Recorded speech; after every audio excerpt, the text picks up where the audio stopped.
정말 말세로 달려가고 있는 것은 맞는 것 같습니다.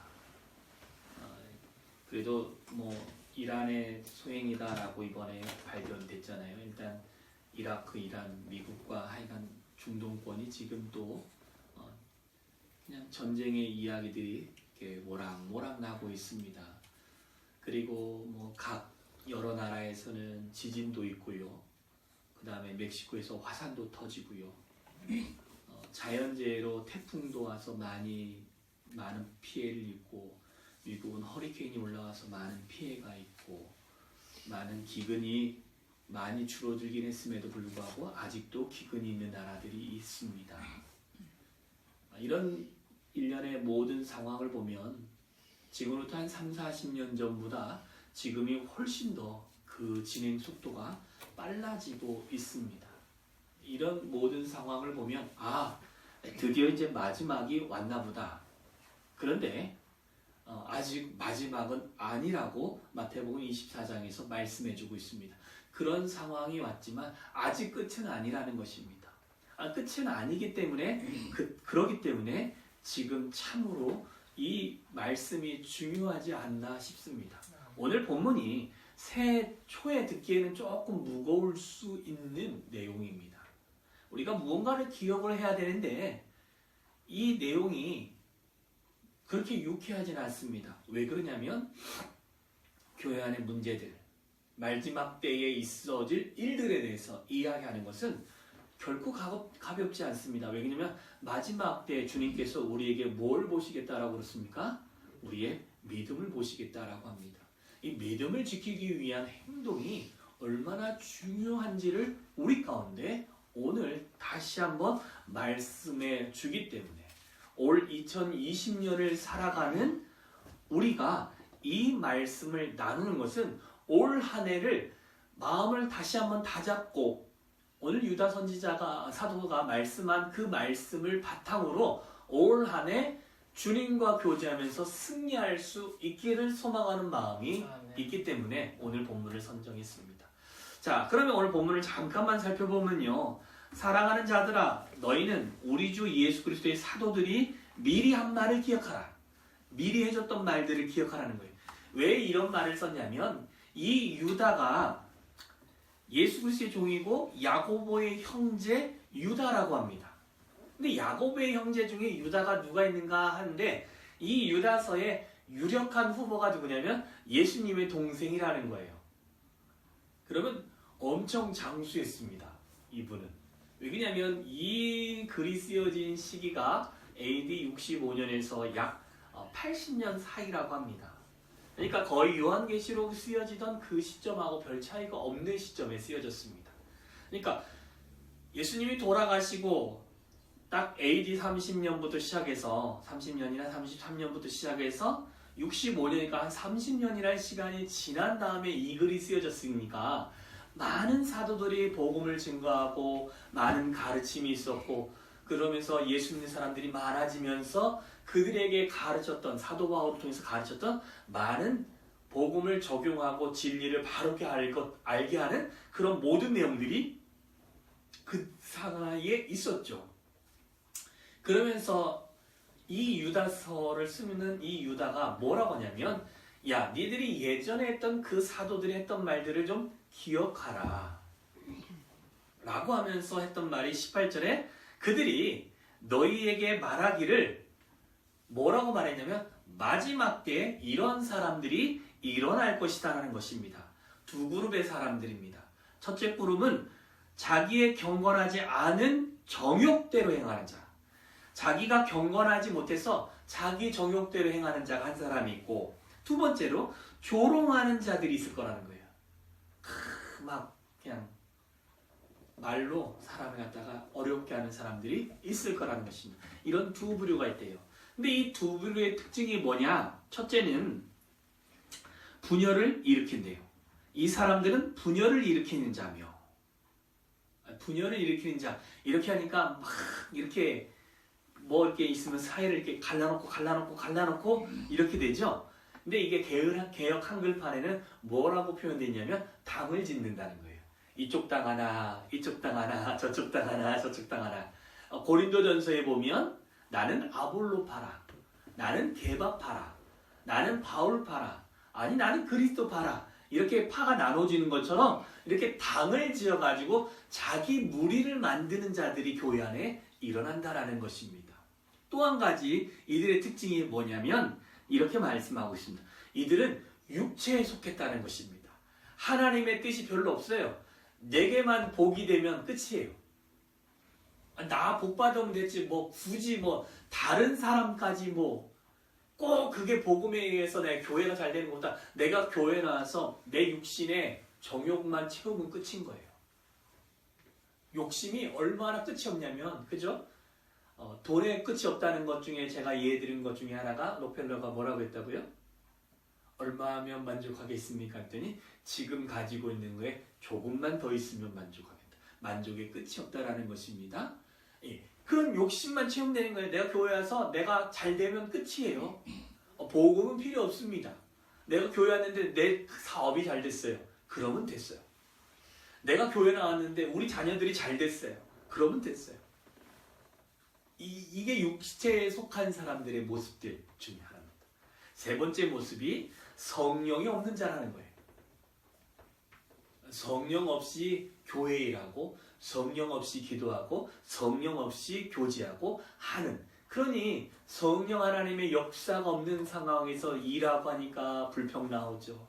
그런 거 없는 상황에서 나오니까 기도에도 응답이 없죠. 그런 게 없는 상황에서 막 교회 일하니까 뭐냐면 분열되어지고 당을 짓는 일들이 많아지게 되더라 라는 것입니다. 그러면서 뭘 얘기했냐면, 야 그런데 그런 사람들이 너희 안에 이렇게 있을 것이다.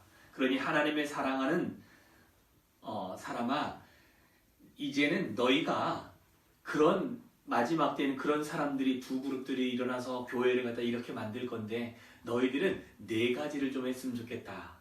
첫째는 이걸 하라는 것입니다. 너희를 지극히 거룩한 믿음 위에 세워라. 믿음 위에 우리를 세우라고 되어졌고, 두 번째로는 성령으로 기도해라.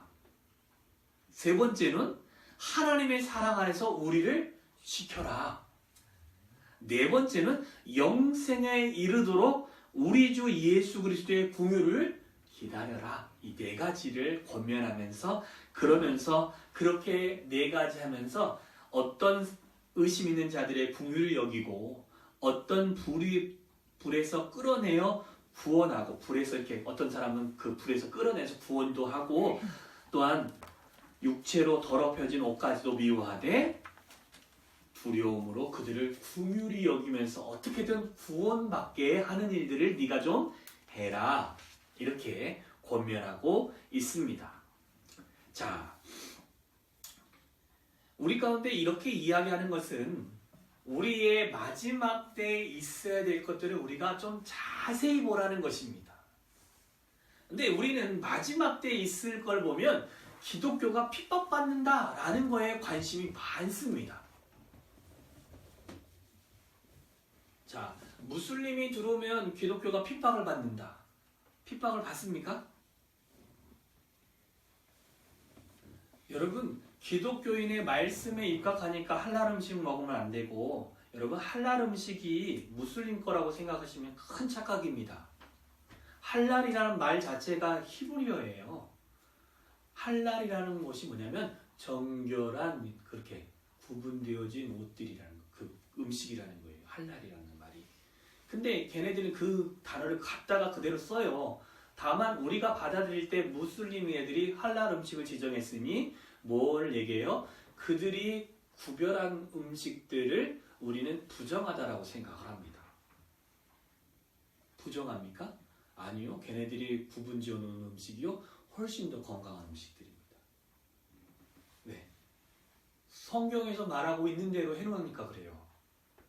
왜? 걔네들이요, 무슬림 애들이 잘 생각해보면 걔네들이 무엇을 갖다 쓰냐면 구약에 있는 말씀을 그대로 갖다 써요. 율법을 그대로 갖다 썼기 때문에 그 율법이 우리 성경에서 가르치는 것과 별 차이가 없어요. 걔들이 믿는 알라냐 우리가 믿는 여호와 하나님이냐, 이 차이죠. 구세주 메시아가 있는 예수 그리스도냐. 근데 우리는 무슬림 그러면 아주 못쓸 놈, 적 이렇게 생각을 많이 합니다. 맞습니까? 그렇게 생각을 해요. 그리고 그들이 막 뭐라고 하면 우리를 갖다가 어떻게 해요? 핍박한다라고 생각을 합니다. 교회를. 자, 차별금지법이 통과가 되면 소수성을 가진 사람들의 인권을 존중하기 때문에 기독교가 타격이 어마어마하게 큽니다. 그건 사실입니다. 그런데요, 이 세상의 논리를 보면요, 그 논리가 그 사람들 입장에서는 옳아요. 그 사람들 입장에서 보면. 근데 기독교 입장에서 보면 그게 되게 거북해요. 왜? 성경에 있는 내용들이 하나씩 부인되어지고 성경에 있는 내용들이 하나씩 못 쓰게 되는 거예요. 그래서 우리가 보편적으로 썼던 메리 크리스마스란 말도 소수자의 그 인권을 존중하다 보면 뭐라고 써야 된다고요? 미국에서 다른 모든 왕들이, 대통령들이 썼던 말 있죠? Happy Holiday 이렇게 쓴다는 거예요. 왜 그래요? 그거 들었을 때 불편한 사람들이 있다는 거예요. 무슬림 애들도 불편하고 안 믿는 다른 종교 믿는 사람들은 그 소리가 불편하다는 거예요. 그러면 크리스마스를 즐기지 말던가. 제 생각은 그렇습니다. 그거 예수님이 태어났다라고 하는 것 때문에 메리 크리스마스인데 그분이 태어났다는 걸 이야기해주는 날 쉬면서 쓰지 못하게 하는, 그러니까 그런 걸 들으면 뭐라고 하냐, 우리는 핍박받고 있다. 아니요, 그건 핍박도 아닙니다. 솔직히 여러분, 절대적인 핍박은 어떤 핍박이냐면 너 예수 믿을래 안 믿을래까지 들어와야 그게 핍박이죠. 그런 건요 핍박이 아니에요. 세상이 어둠의 공중의 권세 잡은 자가 그리스도의 복음을 드러내지 못하도록 세상의 모든 논리와 가치와 지식과 세상 정부를 가지고요 복음을 어떻게든 증거하지 못하게 하는 거지, 그게 핍박은 아닙니다. 근데 우리는 뭘로 받아들입니까? 예수 믿는 사람이 핍박받는다. 아니요. 여러분, 그렇게 생각하시면 절대 안 됩니다. 왜? 주님도 말씀해 주셨어요. 마태복음 10장 21절부터 3절에 장차 형제가 형제를, 아버지가 자식을 죽는 데 내어주며 자식들이 부모를 대적하여 죽게 하리라. 또 너희가 내 이름으로 말미암아 모든 사람에게 미움을 받을 것이나 끝까지 견디는 자는 구원을 얻으리라. 여러분, 미움 받는데요, 예수님의 이름으로 미움 받는다는 거예요. 그리고 이 동네에서 너희를 박해하거든 저 동네로 피하라. 내가 진실로 너희에게 이르노니 이스라엘의 모든 동네로 다니지 못하는 인자가 오리. 그러니까 이 동네 저 동네 피했는데도 못 피할 때쯤 되면 예수님이 오신다라고 말씀해 주시는 거예요. 근데 우리는 뭐예요? 잘못됐다고 해서 막 목소리 내는 경우가 우리가 많죠. 그죠? 여러분, 성경에서요 그렇게 핍박이 왔는데 그거에 대해서 내가 나가서 의롭다라고 전쟁하라고 하지 않고요 피해 다니라는 거예요. 그리고 예수 믿는 사람 많이 만들어라는 소리밖에 안 해놓으셨어요. 근데 우리는 그걸 핍박으로 받아들입니다. 자, 그때 사람들이 너희의 환난에 넘겨 주겠으며 너희를 죽이리니 너희가 내 이름 때문에 모든 민족에게 미움을 받으리라. 여러분, 예수 그리스도 이름으로 믿는다는 이유 때문에 세계 모든 사람에게 미움받는다는 거예요. 그 미움하는 이유는 너희가 미흡기 때문에 그게 아니라 예수님이 너희들이 죄인이라고 말했기 때문에 그게 듣기 싫은 거예요. 그러니까 예수님의 말을 들으면 우리가 하고 있는 행동이 다 죄인데 인정하기는 싫은 거예요. 왜? 내가 잘하고 있고 내가 지금 열심히 사는데 이걸 죄라고 하면 죄인이니까 회개하잖아요. 그러면 이거 모든 거 하던 거 내게 돈이 되고 내게 명예가 되고 내게 뭐 부가 되는 모든 것들을 안 해야 되니까 기분 나쁜 거예요. 그러니 그걸 다 감추고는 예수 믿는 사람만 핍박하고 예수가 잘못됐다라고 계속 그것들을 탄압하죠. 여러분, 그거는요 예수님이 미리 말씀을 해 주셨습니다. 여러분, 이런 고난은요 우리가 지극히 당해야 되는 고난이다라고 말씀해 주고 있습니다. 이런 환난은, 이런 핍박은 핍박이 아니라는 것입니다. 왜요? 예수 믿는과 동시에 우리에게 주어진 일이에요. 그건 우리가 그걸 잘 감당하면 됩니다. 문제는 뭐냐? 마지막 때의 문제는 교회 안에 있는 문제가 더 크다라는 것입니다. 오늘 말씀해주고 있는 마지막 때에 경건하지 않은 신앙인, 성령이 없고 육체에 속한 그 가만히 두르고 거짓 교사들이 들어와서 우리 가운데 잘못 가르쳐주고 있는 그런 거짓 교사들, 그 교회 공동체가 중요하다는 것입니다. 우리의 싸움은 세상에 있는 공중 권세자들과도 싸워야 되지만 여러분, 핍박이 있어도 피하면서 그들을 위해서 중보하고 그 문제가 잘 될 수 있도록 기도해야 되는 것을 제가 부인하는 것이 아닙니다. 해야 됩니다. 그건 하되 여러분, 더 중요한 영적 전쟁은 어디에 있습니까? 여러분, 우리 교회 안에 있다는 것입니다. 말세에는요, 주변에 있는 그것은 별로 중요하지 않습니다. 중요한 건 뭐예요? 우리 안에 있는 교회 안에 공동체 안에서 믿음 없는 사람들, 성령 없는 사람들, 육에 속해서 자기들 말하는 사람들 때문에 더 큰 문제가 있다는 것입니다. 그래서 우리는 지극히 여러분, 세상 돌아가는 것은요, 잘 돌아갈 수 있도록 하나님께 기도하시고요. 그게 우리를 핍박한다고 생각하지 마시고 교회 안에서 우리를 믿음 잃게 할 수 있는 사람들을 위해서 기도하면서 그들을 변화시킬 수 있어야 될 줄 믿으시기를 주님의 이름으로 축원합니다. 왜 그러냐면 우리가 마지막 절에 23절에 그랬잖아요. 어떤 자는 불에서 끌어내어 구원하라. 어떤 의심하는 자는 궁휼히 여기라. 21절부터. 여러분, 이것을 교회 안에 그런 잘못되고 불의하고 그 다음에 의심하는 자들, 더러워서 그 미워하지만 궁휼히 여기서 그들을 구원할 때까지 우리는 그 일들을 감당해야 하기 때문에 우리가 기억해야 되는 것입니다. 그러면 오늘 본문을 통해서 우리가 기억해야 될 것들, 여러분, 4가지만 기억하셨으면 좋겠습니다. 이 마지막 때 교회 공동체를 건강하게 하고 교회를 바로 세우게 하고, 그러면서 마지막 때 우리가 믿음을 지키면서 교회가 하나님 앞에 온전히 설 수 있게 해서 우리 4가지만 기억하십시다. 첫째, 거룩한 믿음 위에 우리를 좀 세워가시기를 기억하십시오. 여러분, 어디 위에 세워야 되냐면 거룩함이 상실되어지면 문제가 아주 커집니다. 여러분, 우리가 거룩함을 유지해야 됩니다.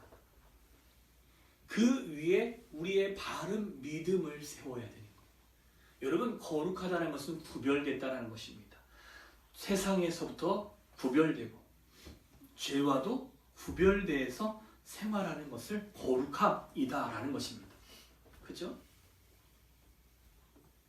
이 거룩함 위에, 그죠? 거룩한 그 믿음 위에 우리를 세워야 돼요. 신앙이요, 반석 위에 서지 않으면, 비가 오고 창수가 나면 분명히 그 집은 무너진다고 되어 있죠. 우리의 신앙도 반석 위에 서지 않으면 어떻게 되어집니까?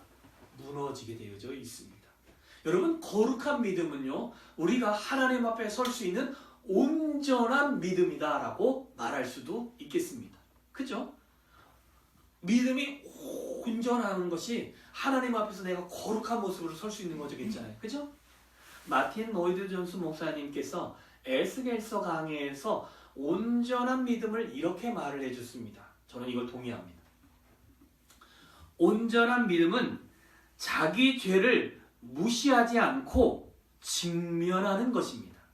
내가 죄가 있는 것을 무시하는 게 아니라 바로 보면서 자기 죄를 인정하고 고백하는 것입니다. 이렇게 고백한답니다. 맞습니다. 그러나 제가 죄인인 걸 맞습니다라고 고백하고, 그러나 그리스도가 저의 죄를 위해 죽으셨습니다 라고 고백하는 것이 온전한 믿음이라는 거예요. 그러니까 내가 믿음이, 내가 죄가 있는데 내가 죄인입니다 인정하기 시작했을 때 거룩함이 시작될 때 믿으시기 바랍니다. 그리고 내가 맞습니다, 이건 거룩함의 시작이요. 그 다음에는 뭡니까? 그러나 주님께서 나의 죄를 위해서 죽으셨음을 내가 믿습니다. 이게 믿음의 시작일 줄 믿으시기 바랍니다. 여러분, 이게 바로 서지 아니하면 어떻게 됩니까? 우리는 온전한 믿음 위에 설 수가 없게 되어지는 것입니다. 왜 그렇습니까? 세상은요, 우리를 거룩하지 못한 것으로 믿음을 잃어버릴 수 있는 것들을 얼마나 많이 유혹하는지 모릅니다. 여러분, 많은 종교가 처음에는 믿음 하다가요, 어느 시점 가면요, 아니 믿음보다 그래도 네가 어떻게 행동했느냐가 중요하지 않느냐, 네가 열심히 했으면 하나님이 네 열심을 보지 않겠느냐. 여러분, 그것은요 구원에 관련된 믿음하고 다른 것입니다. 네가 열심히 했으니까 하나님이 좀 봐주지 않겠니 하는 믿음이 구원이 되면 안 되는 것입니다. 여러분, 구원 얻는 믿음은요 오직 하나님의 은혜로만 되어지는 것입니다. 우리의 노력도 필요 없고요, 우리의 어떤 것도 필요가 없습니다. 오직 하나님의 은혜로 되어지는 구원입니다. 다만 내가 하나님 앞에 설 때까지의 신앙생활에는요 행위가 따르는 믿음이 필요합니다. 내가 하나님의 영광을 위해서 구원받은 자로서 내가 이렇게 살았습니다 하는 것은 필요해요. 그러나 그게 구원받는 통로는 아니라는 것입니다. 잘 정리하셔야 됩니다. 그래서 야고보서가 정말 중요한 게 뭐냐면, 구원을 받을 때는 내가 은혜로 받지만 내가 신앙생활을 했을 때는 내 옆에 있는 사람과 내 죽어가는 사람을 위해서는 내가 믿음 있는 행위를 하는 것이 중요하다는 거예요. 그 믿음 있는 행위가 뭐냐면 선을 베푸는 게 믿음 있는 행위라는 거예요.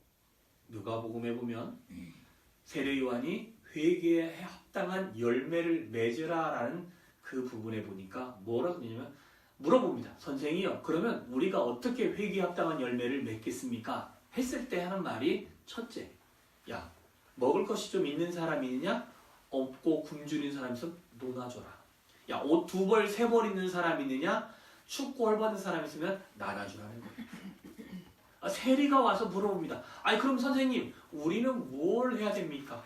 어떻게 해야 내가 회개를 해서 내가 더 이상 이제는 죄를 범하지 않으면서 믿음 있는 생활을 할 수 있습니까? 했더니 세리한테는 뭐냐면 부과된 거 외에는 더 이상 받지 말아라. 그 당시에는 그게 관습이었으니까. 그래야 내 주머니가 좀 두둑해지는데 그러지 말라는 거예요. 여러분, 그게 뭐예요? 내 주변에 있는 사람한테 내가 믿었던 그 구원의 감격에 합당한 믿음의 행동들을 해갈 때 변화가 일어난다는 것입니다. 마찬가지로 거룩한 믿음은 오직 내가 죄인임을 인정하고 예수 그리스도의 보혈의 능력 외에는 내가 하나님 앞에 설 수 없음을 인정하는 그 인정 위에 우리를 세워야 한다는 것입니다. 이 바탕이 흐트러지면 문제가 커지는 거예요. 그래서 옆에 서서 아이 그렇게 한다고 구원받아? 아니야, 당신이 열심히 했으니까 하나님이 구원한 거야 라고 누가 말을 하면요, 아니오라고 할 수 있는 말의 근거가 되는 것입니다. 그래서 로이드 존스 목사님이 이런 말씀했습니다. 그리스도의 피가 모든 죄와 불의에서 우리를 정결하게 하십니다. 이것을 믿는다면 온전한 믿음과 확신을 가지고 나아가 그리스도가 여러분과 여러분의 죄를 위해 흘리신 피만 주장하십시오. 여러분, 거룩한 믿음이라는 것은 우리를 죄에서 구속하신 그것만을 우리가 주장할 수 있는 것. 다른 어떤 행위로 당신이 열심히 봉사해야 구원받습니다. 네가 열심히 해야만 구원받습니다. 행위 구원을 요청하고 그렇게 말을 해서 우리 안에 속삭이는 그런 사람들에게 정확하게 말해줄 수 있는 근거가 되는 것입니다. 여러분, 첫 번째 기억하십시오. 그리스도의 그 거룩한 믿음 위에 저와 여러분을 세워가시기를 주님의 이름으로 축원합니다. 두 번째는요, 성령으로 기도해야 됩니다. 성령이 없는 자들이 있으니까 성령으로 기도해야 됩니다. 여러분, 기도는요, 우리가 예수 믿으면서부터 이제 은혜를 경험하면서 기도를 하게 되어집니다. 그런데 기도를 하는데 어떻게 기도하느냐? 내가 필요할 때만 기도할 때가 많습니다. 그렇죠?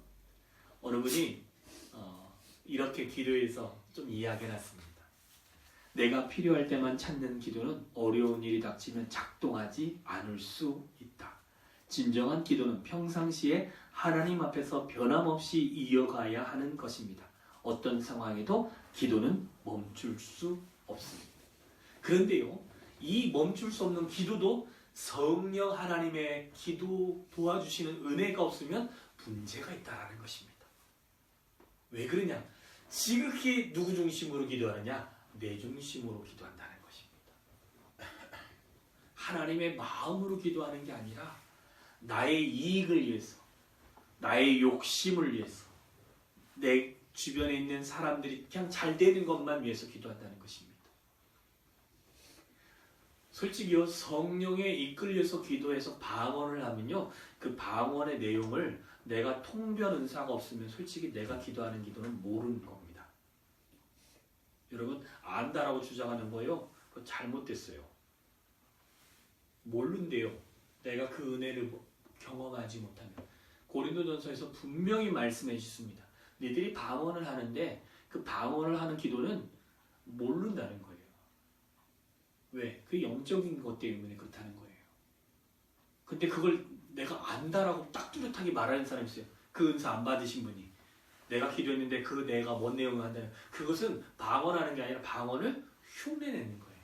내가 생각하는 걸 가지고 이 혀만 다른 걸로 돌려가지고 그 생각을 그냥 하는 거지 그건 아니라는 거예요. 그래서 방언은 정말 왜 필요하느냐? 깊이 있게 누구와 기도하기 위해서? 하나님과 기도하기 위해서 그것이 필요하다라고 사도 바울이 정의해 주셨습니다. 그러면 이 방언을 깊이 있게 하나님과 기도하기 위해서 절대적으로 필요한 게 누굽니까? 성령 하나님.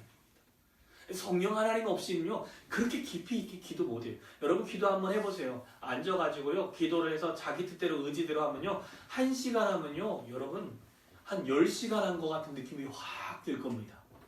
그런데 기도를 경험해 보신 분들은 알겠지만 2시간, 3시간을 갖다가 성령에 사로잡혀서 기도하시면요, 짧게 기도한 것 같은데도 2-3시간이 훌쩍 지나갔다라고 이야기합니다. 왜 그렇습니까? 성령의 원하는 기도를 했기 때문에 그렇습니다. 성령이 원하는 기도는요, 걸어가다가도 어떤 감동이 있어서 갑자기 그 자리에서 기도하게끔 하는 역사도 일어나는 것입니다.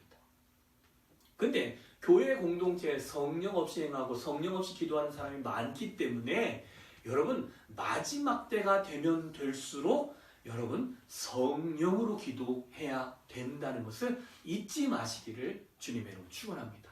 에베소서 6장 18절에 이렇게 말씀하십니다. 모든 기도와 간구로 하되 항상 성령 안에서 기도하고 라고 말씀하십니다. 여러분 우리가 어떻게 해요?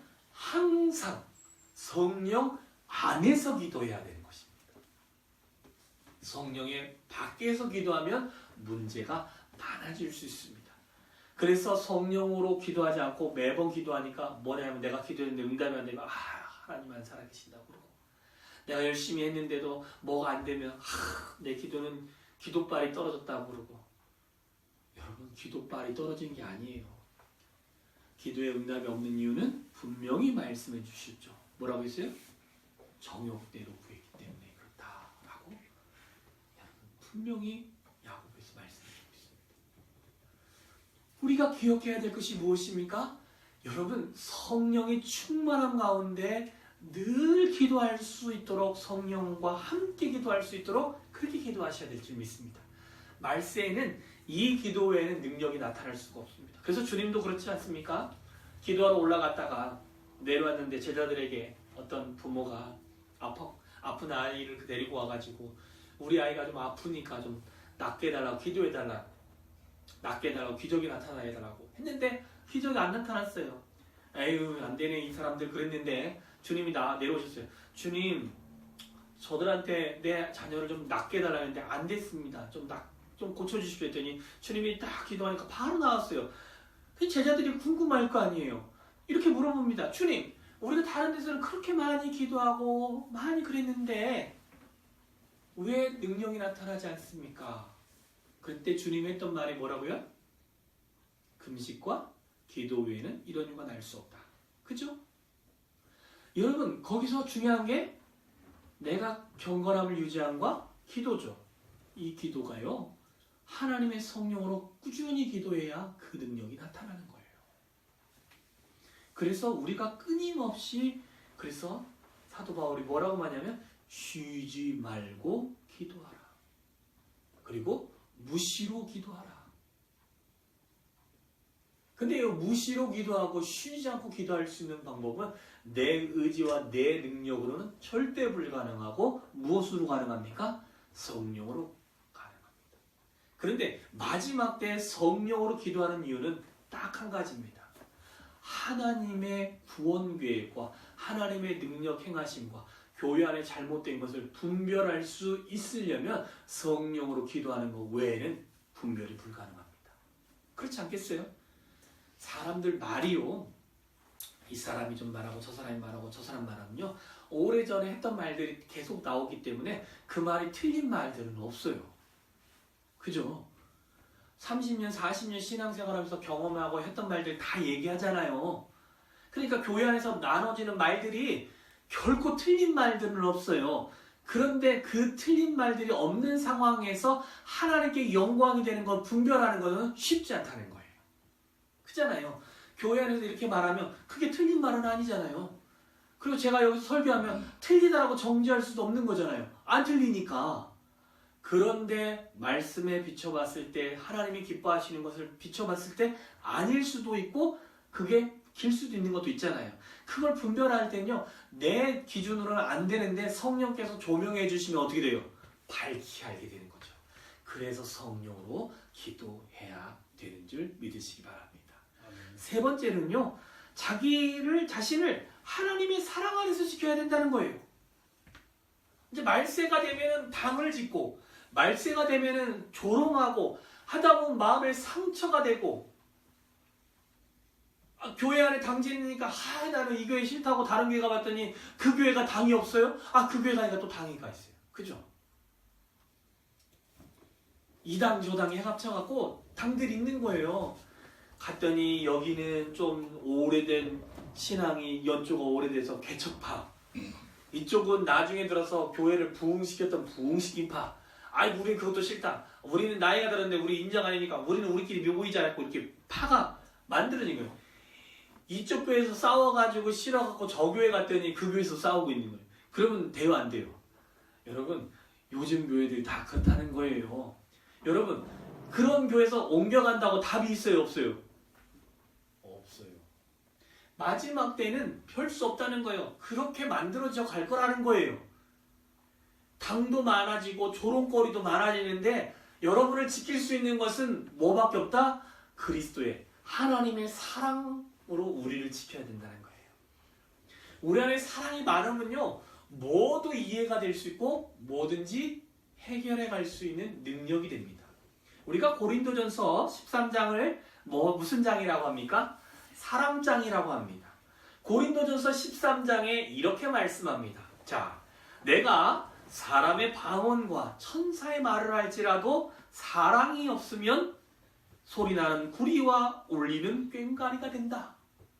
내가 예언한 능력도 있고 모든 비밀을, 모든 지식을 알고 모든 산을 옮길 만한 모든 믿음이 있을지라도 사랑이 없으면 내가 아무것도 아니다.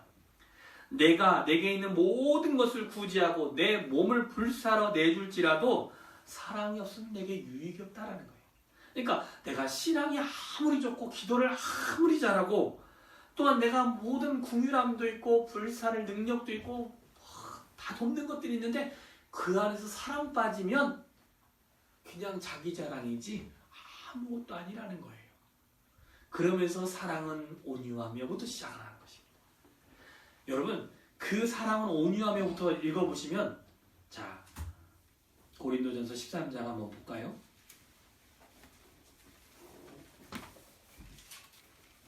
자, 사랑은 오래 참고, 사랑은 온유하며, 시기하지 않고, 자랑하지 않고, 교만하지 않고, 무례행하지 않고, 자기의 유익을 구하지 않고, 성내지 않고, 악한 것을 생각하지 않고, 불의를 기뻐하지 않고, 진리와 함께 기뻐하고, 모든 것을 참고, 모든 것을 믿고, 모든 것을 바라고, 모든 것을 견딘다. 사랑은 언제까지나 떨어지지 아니하고, 예언도 패하고, 방언도 그치고, 지식도 패하지만, 우리는 부분적으로 알고 부분적으로 예언하니, 온전한 것이 올 때는 부분적으로 하던 것이 패할 것이고, 내가 어렸을 때 알고 있던 모든 것들이 다 바로 잡아지는데, 그런즉 믿음, 소망, 사랑, 이 세 가지는 항상 있을 것인데, 그 중에 제일은 뭐라고요? 사랑이라. 여러분, 나를 지킬 수 있는 것은요, 무기가 하나님의 사랑이라는 거예요. 내가 만든 사랑은요, 식으면 땡이에요. 그잖아요. 여러분, 결혼해가지고 처음에는 뭐 때문에 결혼을 해요? 사랑 때문에 결혼을 한대. 그죠? 그래서 막 죽고 못 살아가지고 한 시간도 안 보면 막 큰일 날 것 같고, 그래서 결혼을 했는데, 사랑의 콩고불이 거칠 때가 있잖아요. 긴 사람도 있고요. 최수종 같은 사람이 이상한 사람이고. 그죠? 여러분, 근데요, 그 현이나 최수종 같이 한결같이 와이프 사랑하는 건요, 하나님의 사랑의 눈으로 계속 봐주니까 그게 가능한 거고요. 그냥 인간의 정욕적인 사랑으로 했으면요, 그 콩커플은요 1년, 2년, 3년이면 다 벗겨집니다. 그죠? 그잖아요. 그 다음부터 한 30년 넘어가면 뭘로 산대요? 사랑으로 살아요? 뭘로 살아요? 정으로 산다고 그죠? 그 다음은 뭘로 산대요? 의리로 산대요. 내가 너와 지금 30년, 40년을 살아왔으니 내가 지금 헤어질 수는 없으니 의리로 산다는. 여러분, 이걸 다 뛰어넘을 수 있는 게요, 육신적인 사랑은요, 한계가 있는 거예요. 저 사람 보여주는 것도요, 마음이 저 사람 저렇게 행동해서 아이 못쓸 사람이네. 그러면 그다음부터 그 사람 안 봐요. 교회 안에 그래요. 저 사람이 당을 지었어. 그러면 이제 안 보면 되는 거예요. 그러면 내가 저 교회로 옮기면 되잖아요. 아니라는 겁니다. 나를 지킬 수 있는 것은요, 내 믿음이 건강하게 성장하는 것이 중요하지, 내가 다른 교회 가서 더 그 믿음이 잘 성장할 것처럼 옮겨도요, 똑같아요. 내가 노력하지 않으면 결코 성장하지 않는 게 믿음입니다. 내가 노력하지 않고 내 신앙이 좋아질 거라고 생각하고 거기 가서 훈련받으면 더 잘 될 거라고? 아니요. 내가 듣는 걸로는 절대 내 신앙이 안 큽니다. 내가 그 사랑 안에서 계속 몸부림을 해야 내 신앙이 크죠. 여러분, 가르쳐준 걸로 신앙 클 것 같으면요, 여러분, 온누리교회나 옥하는 목사님이 이전에 목회했던 사랑의 교회에서는요, 지금 사랑의 성자들이 1000명, 2000명씩 나와야 되는데요, 지금도 안 나오고 있어요. 왜 그래요? 말씀은 듣고요, 마음의 변화가 없으니까 그래요.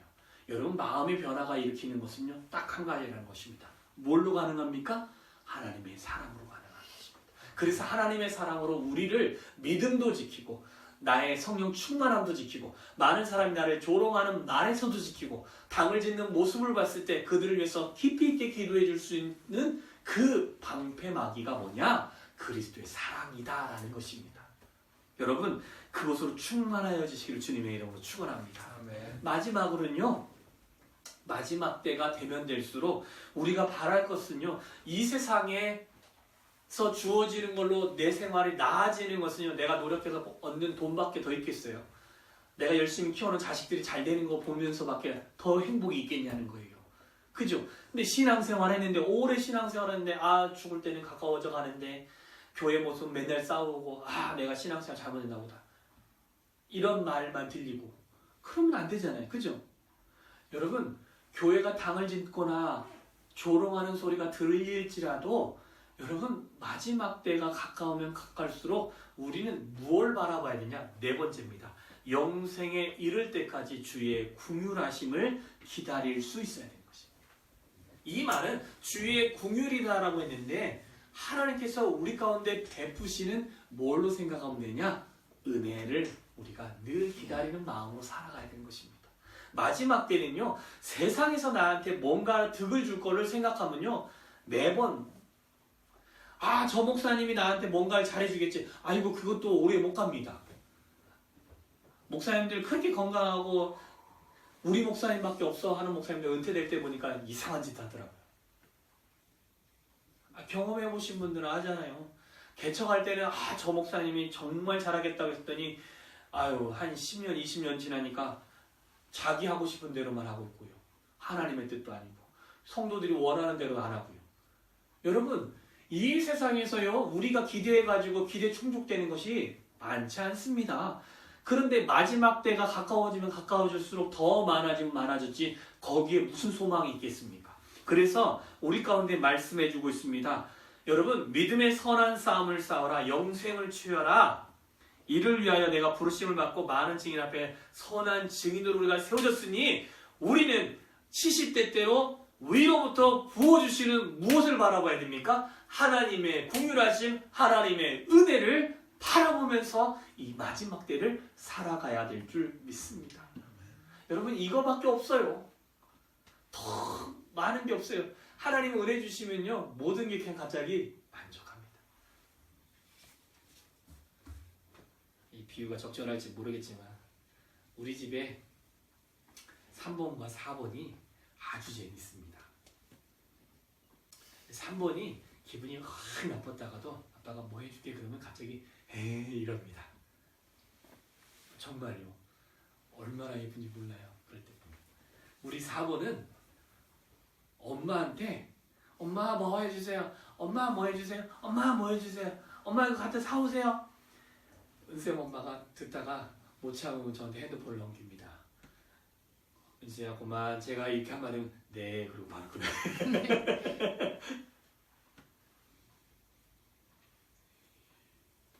바로 정리가 됩니다. 바로 정리가. 여러분, 이게 아무것도 아닌데요. 이렇게 정리가 되는 이런 모습이 하나님께서 내가 하나님 힘든데요. 근데 하나님의 은혜 딱 줘버리면요. 갑자기 우리도 감사합니다. 진짜 주의 은혜로 이 고비를 넘겼네요. 하는 목소리들이 우리 입에서 막 나온다니까요. 막 불병이 이만큼 나왔다가도 하나님이 조금만 이만한 것 살짝만 주면 갑자기 감사합니다. 그렇군요. 하나님밖에 없군요. 다시 한번 고백하게 된다니까요. 그잖아요. 예, 이게 우리가 마지막 때 기다리고 기대하는 건 그거밖에 없어요. 하나님의 은혜밖에 없습니다. 그래서 찬양 가사 참 재밌는 좋아하는 가사 중에 하나인데 은혜 아니면 살아갈 수가 없네. 호흡마저 다 주의 것이니. 세상 그거에 내가 기대 없어도 오직 예수뿐이네 라는 가사입니다. 오직 예수가 우리 안에 소망이 되어지고 그분이 주시는 은혜가 우리 가운데 있으면 말세가요 아무리 교회 안에 문제가 많든지 외부에서 우리를 예수 믿는 걸 핍박을 해도요 그 믿음을 마지막 때까지 지켜갈 수 있을 것입니다. 우리가 이제는 2020년을 살아가잖아요. 밀레니엄하고 벌써 20년이라는 시간이 지났습니다. 얼마나 더 예비될지 솔직히 알 수 없어요. 왜? 세상의 소식들이 너무나 혼란하니까. 그럼에도 불구하고 그곳에서 우리의 신앙을 지키는 것 4가지만 기억하십시다. 첫째, 거룩한 믿음 위에 우리를 세우시기를 주님의 이름으로 축원합니다. 오직 거룩한 믿음은 예수 그리스도의 보혈입니다. 두 번째, 여러분 매번 성령으로 기도하십시오. 성령 충만함을 위해서 기도하시고 성령으로 하나님과 교통하시기를 바랍니다. 세 번째, 갑자기 까먹었네.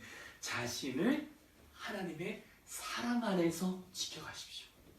모든 어려우면 그리스도의 사랑으로 덮어가시면서 용납해 주시면서 용서해 주시면서 하시고 네 번째, 영생에 이를 동안 그리스도의 국민하신 그리스도의 은혜를 사모하시고 그것들을 받으시길 주님의 이름으로 축원합니다.